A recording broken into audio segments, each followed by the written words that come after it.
बहुत समय पहले की बात है। एक सुंदर गांव था जिसका नाम था हरिपुर। गांव में एक गरीब किसान रहता था। उसका नाम था रामू काका। रामू काका मेहनती थे, लेकिन किस्मत उनकी कभी दोस्त नहीं बनी। रामू काका के पास एक छोटा सा खेत था, जिसमें वह गेहूं, बाजरा और कभी कभी सब्जियां उगाते थे।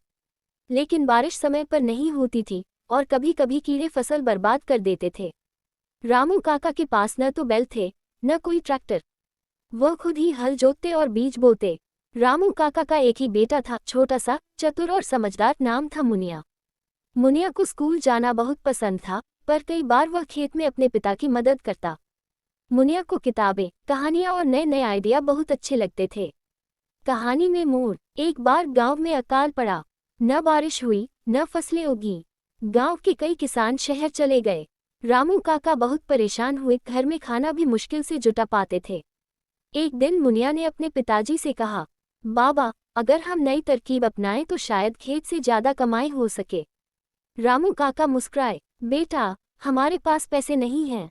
नई तरकीब कैसे लाएं? मुनिया बोला, हमारे पास दिमाग है, मेहनत है और गांव का सबसे बढ़िया गोबर। रामू काका चौंके, गोबर से क्या होगा? मुनिया ने स्कूल में पढ़ा था कि गोबर से बायोगैस बन सकती है, जिससे खाना पकाया जा सकता है और बचत भी हो सकती है।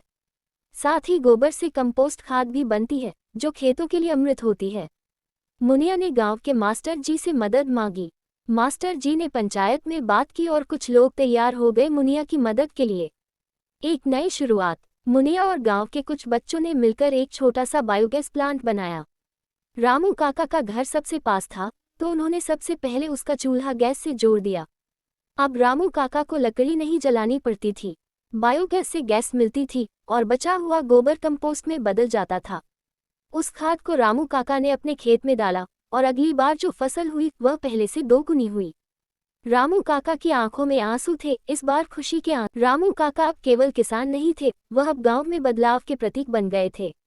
एक दिन गांव में टीवी वाले लोग आए। उन्होंने रामू काका और मुनिया का इंटरव्यू लिया। मुनिया ने कैमरे के सामने कहा, अगर हम हार मान लें तो गरीबी हमें हरा देगी, पर अगर हम सीखें, मेहनत करें और नई राह अपनाएं तो हम खुद को बदल सकते हैं। कहानी की सीख। गरीबी कोई अभिशाप नहीं है, यह एक चुनौती है। अगर मेहनत, समझदारी और एकता हो तो गांव का हर किसान खुशहाल बन सकता है।